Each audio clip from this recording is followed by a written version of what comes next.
Hey y'all, welcome to Mama Makes Sense University. Today we're starting at the very beginning. We're going to talk about something that sounds simple, but there's actually a lot more to it than most people realize. Social media marketing. And I'm not going to give you a bunch of textbook words and expect you to memorize them. We're going to break this down so simply that if a 10-year-old asked you, what is social media marketing? You could explain it without breaking a sweat. Because here at Mama Makes Sense, we're not just trying to know something. We're trying to understand it well enough to teach somebody else. So let's pretend you have a lemonade stand. You make the best lemonade in the neighborhood. It's cold, it's sweet, it's fresh, but there's one problem. Nobody knows you're selling lemonade.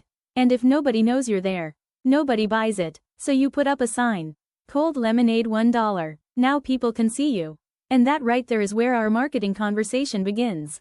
Marketing is about connecting something you offer with people who might want or need it. But here's where people get confused. Marketing is not simply advertising. And marketing is not simply selling. Marketing starts before the sale. You have to understand the person you're trying to reach. You have to understand what they need. You have to understand what problem they're trying to solve. And then you communicate how your product or service can help. It's sweet. It's fresh. But there's one problem. Nobody knows you're selling lemonade. And if nobody knows you're there, nobody buys it. So you put up a sign.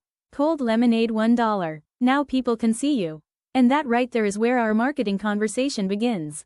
Let's say Mama owns a clothing business. Instead of immediately saying, how can I convince everybody to buy my clothes? Mama should ask, who am I trying to reach? What do they want? Why would they want it? Where do they spend their time? When are they most likely to shop? And how should I communicate with them? That's marketing thinking. One of the most important concepts in marketing is your target audience. Your target audience is the specific group of people you're trying to reach. And please don't tell me your target audience is everybody. Because if you're talking to everybody, you're probably not really talking directly to anybody. Let's use Mama Makes Sense as an example. Instead of saying, we teach everybody about money, we could say, we help young adults learn how to manage their money in simple, practical ways. Now we know who we're talking to. And once we know who we're talking to, we can start learning about their problems. Maybe they're asking, where did my paycheck go? How do I make a budget? Why is my credit score low? How do credit cards work? How do I save money? Now we're getting somewhere. Here's a simple way I want you to remember marketing. A customer has a problem. A business offers a solution. And marketing explains the connection. Let's say the problem is, I don't know where my money is going. The solution could be a budget. And the marketing message could be, let's give every dollar a job. See the difference? We're not just screaming, buy my budget. We're speaking directly to the person's problem. That's good marketing. Now let's add social media to the equation. Instead of putting a physical sign outside your lemonade stand, imagine you make a TikTok. You create a video that says, you got paid on Friday. Here's why your money disappeared by Tuesday. Somebody watches that video and says, girl, that's me. That's social media marketing. You're using a social platform to communicate with a specific audience about a problem, need, interest, or desire. Now here's something important. Don't forget the word social. Social media isn't powerful simply because businesses can post pictures. It's powerful because people are connected to other people. Customers can like, comment, share, review, recommend, complain, ask questions, create their own videos, and tell their friends. That means social media isn't just a place where businesses talk to customers. It's a place where businesses and customers can actually interact. Think about traditional advertising. A company might make a television commercial. The company talks. You watch. That's mostly one-way communication. Social media changed that. Now the customer can talk back. And not only can they talk back to the company, they can talk to other customers. That's a huge difference. Now let's talk about the customer journey. People usually don't go from, who are you, straight to, take my money. There's usually a process. First comes awareness. They discover you. Hey, what's Mama Makes Sense? Then comes interest. Wait, this page teaches budgeting? Then consideration. Let me see what else they have. Then trust. I've been watching this content, and this person actually knows what they're talking about. Then action. Maybe they follow. Maybe they download something. Maybe they sign up. Maybe they buy something. And then, hopefully, comes loyalty.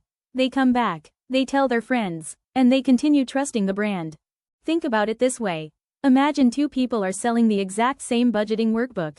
Person A walks up to you and says, buy my $30 workbook. You've never heard of them.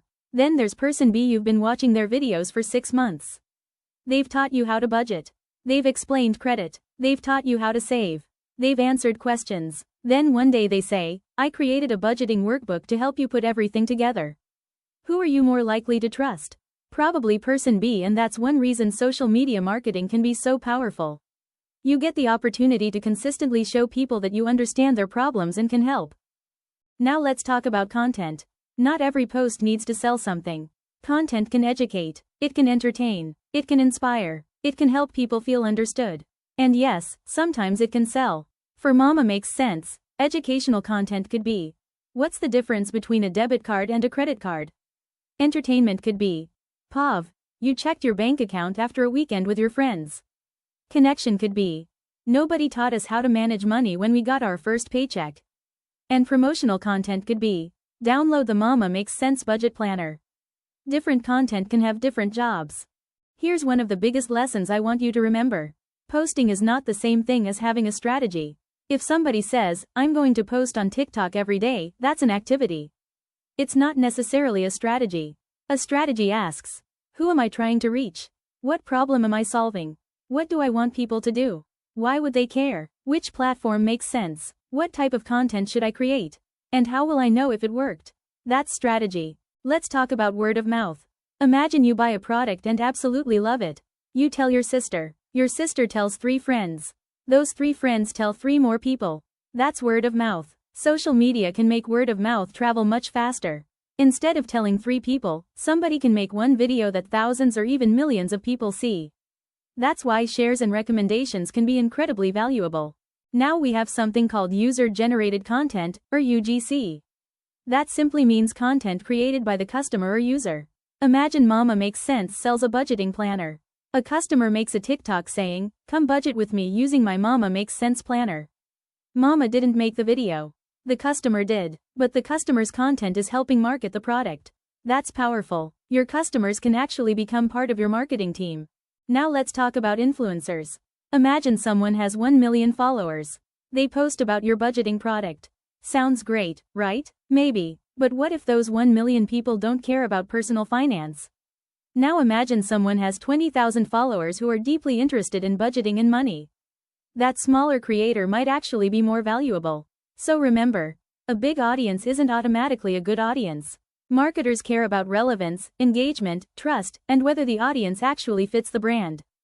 Now we're going to connect social media marketing to something you might not expect. Accounting. Let's say Mama spends $1,000 on a social media campaign.